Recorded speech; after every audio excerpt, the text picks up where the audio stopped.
believe in the boogeyman? He's here! Michael!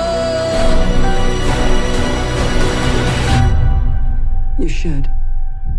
Can you close the closet door?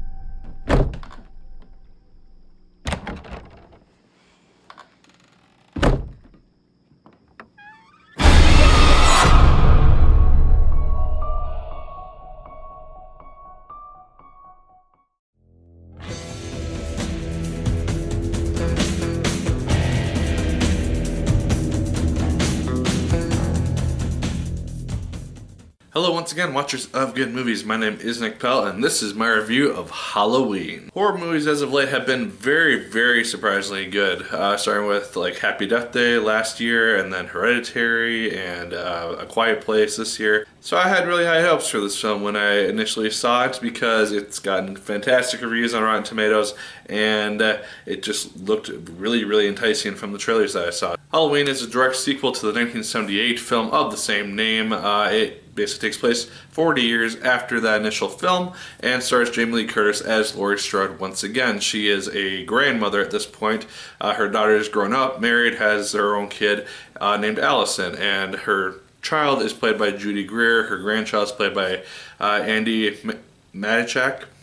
And basically, if you've seen the trailer, you know the general idea is that Michael Myers has been in this insane asylum essentially for the last 40 years, hasn't spoken a word to anybody, and he ends up breaking out when a prison bus crashes and finds its way back into Laurie Strode's own neighborhood and basically tries to hunt her down once again and finish the job that he failed to complete 40 years ago. However, during these 40 years, Laurie Strode has become a badass, essentially. She is a sharpshooter with guns, and she just has this insane defense system in her home in the middle of the woods, and she has basically just been preparing for the possibility that Michael Myers will escape and come back after her for basically the last 40 years, and she is prepped for this, and we get that sense of her right away when we are first introduced to her character, and you just get to see kind of the paranoia which she has lived with since his initial attack, and you see how it's basically destroyed her relationship with her daughter, and how everyone kind of thinks that she's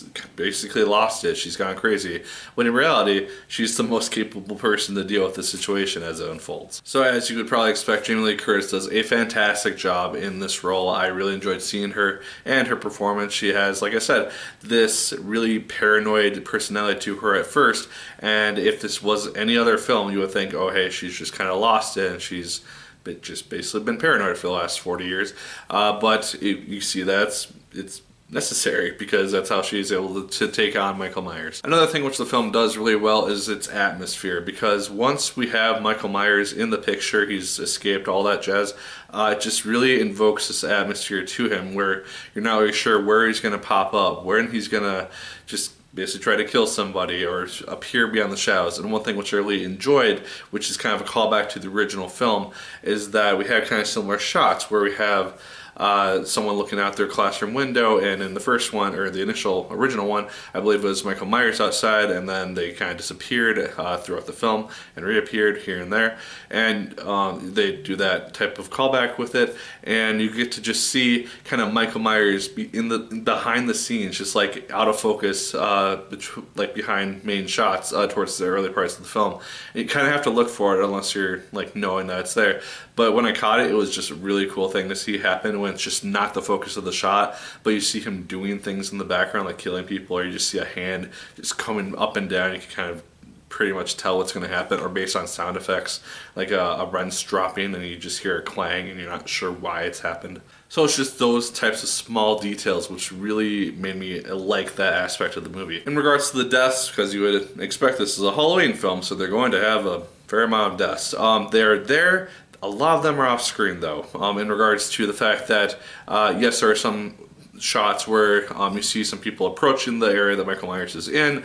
It cuts back and then it goes back to that scene, or someone approaches it from a different angle and it's like, oh hey, these people are dead, or something of that sort. And there's also a lot of times where we see Michael basically trying to kill somebody and then they're dragged off, or you don't really see the stab happen or like the actual death occur, because it's just off camera, and it just kind of bugged me because it happened a lot, and it was kind of a lot of repeated death sequences too, like either a neck snap or a stabbing off screen.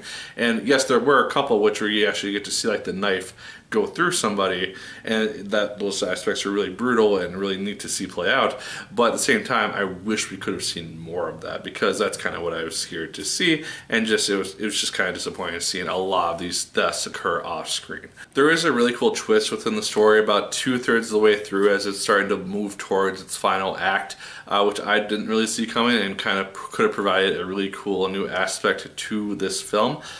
Unfortunately, though, the twist doesn't really go anywhere, which was kind of annoying after I kind of thought about it after the fact. And that kind of happens, and then it basically acts as a way to get our protagonist as well as Michael Myers in the same general location so we can have our finale. And it just kind of bugged me after the fact. And the plot itself honestly just didn't really work for me, and I'm kind of obviously in the negative area, in the minority about this, but the plot I just found to be really simple and just overly predictable, and that's partly due to trailers, because I saw the two main trailers before films and also online, and so if I saw a character in a perilous situation which didn't resemble what I saw in the trailer, kind of could tell that they're going to make it out okay. And so it made the film a little bit predictable for me and not as enjoyable or surprising, I guess you could say, as I was really hoping it would be. The ending shot of the film I did also kind of like, just because it does set up kind of an idea of a potential sequel. This one's going to make a lot of money, so if it does end up getting a sequel, it does kind of set it up to an extent, but the ending did kind of bug me to a degree, just because again it kind of played into kind of horror tropes with these slasher flicks. And to close this out, I'll just kind of admit I've never been a huge massive fan of the Halloween franchise. I've really only seen the original, and then I've been watching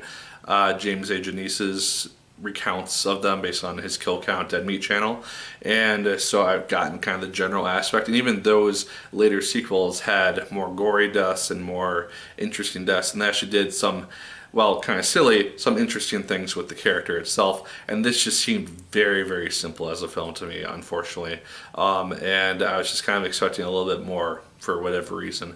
But again, I'm obviously in the minority. This film has a fantastic review on Rotten Tomatoes, and everyone seems to enjoy it from what I've seen, so it is what it is. But that said, I will probably not end up watching this film again unless it's like a horror film marathon that I'm at, or it's around Halloween and someone wants to check it out. So guys, those are my thoughts on Halloween 2018 version. Let me know yours in the comments down below. Did you like it as much as I did? Did you hate it more than I did? Let me know. Like, favorite, comment, and subscribe once again if you choose. I'd appreciate it immensely. And as always, my people, my name is Nick Pell, and once again, keep on watching.